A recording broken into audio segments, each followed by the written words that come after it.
नमस्कार दोस्तों, मैं हूं सागर और आप सभी का बहुत बहुत स्वागत है आज के अपने इस वीडियो में।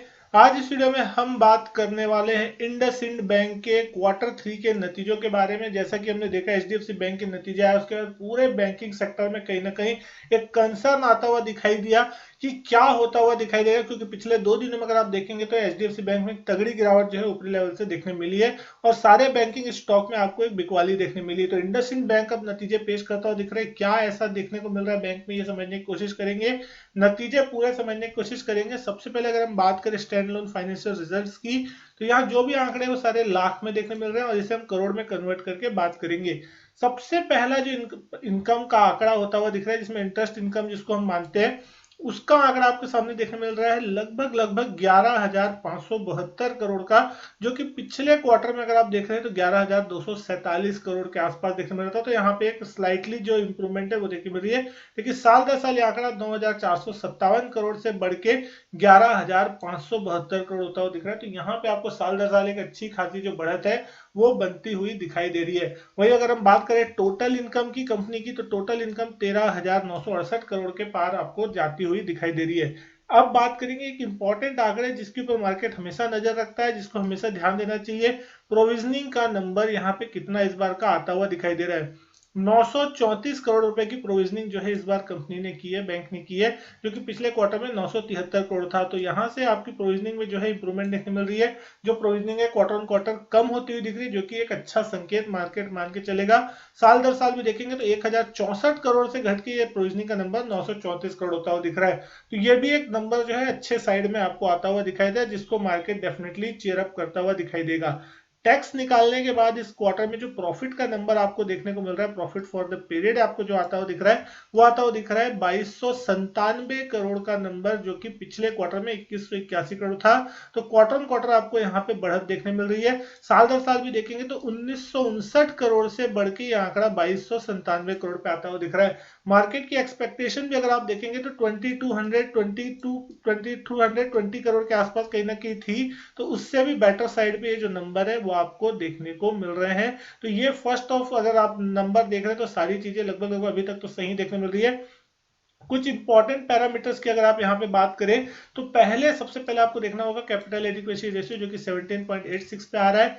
पिछले क्वार्टर में था 18.21 और लास्ट ईयर था 18.01। तो क्वार्टर ऑन क्वार्टर साल दर साल दोनों में ही आपको यहाँ पे थोड़ी गिरावट जो है वो बनती हुई दिख रही है।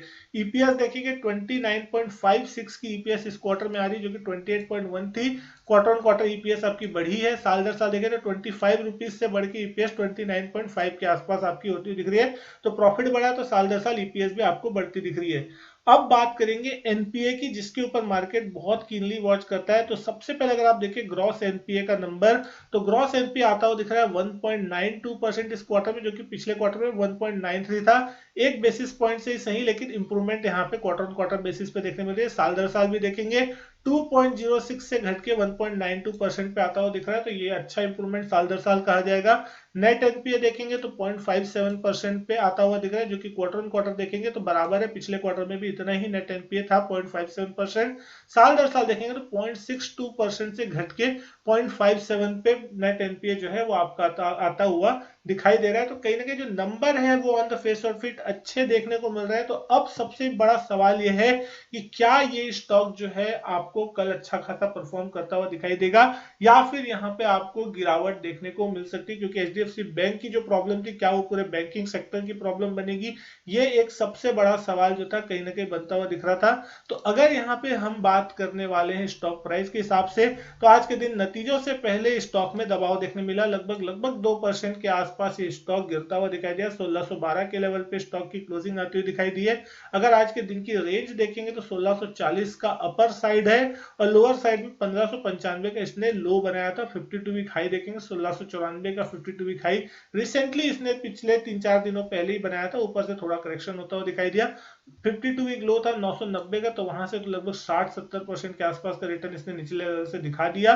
और वॉल्यूम अगर आप देख रहे हैं तो 35,56,000 शेयरों के आसपास के वॉल्यूम आज के दिन कहीं ना कहीं देखने को मिल रहे हैं। लेकिन वैल्यूएशन वाइज ये स्टॉक किस तरीके का, तो 1.25 करोड़ के आसपास का इस कंपनी का मार्केट कैप देखने को मिलता है, 10 की फेस वैल्यू है, और डिविडेंड यील्ड अगर आप देख रहे हैं 0.87 के आसपास है, 107 रुपए की ईपीएस देखने को मिल जाती है, और पी अगर आप देखें तो 15 के आसपास है, जो कि सेक्टर पी से कंपेयर करेंगे 24 के मुकाबले तो एक चीप वैल्यूएशन पे आपको देखने को मिलता है। तो कहीं ना कहीं वैल्यूएशन वाइज यहाँ पे कंफर्ट देखने को मिलता है। प्राइस टू बुक देखेंगे तो 2.3 की प्राइस टू बुक पे स्टॉक ट्रेड करता हुआ दिखाई दे रहा है, और पिछले अगर आप कुछ सालों में देखेंगे तो इस स्टॉक ने निचले लेवल से एक बहुत ही जबरदस्त परफॉर्मेंस जो है वो दिखाई है।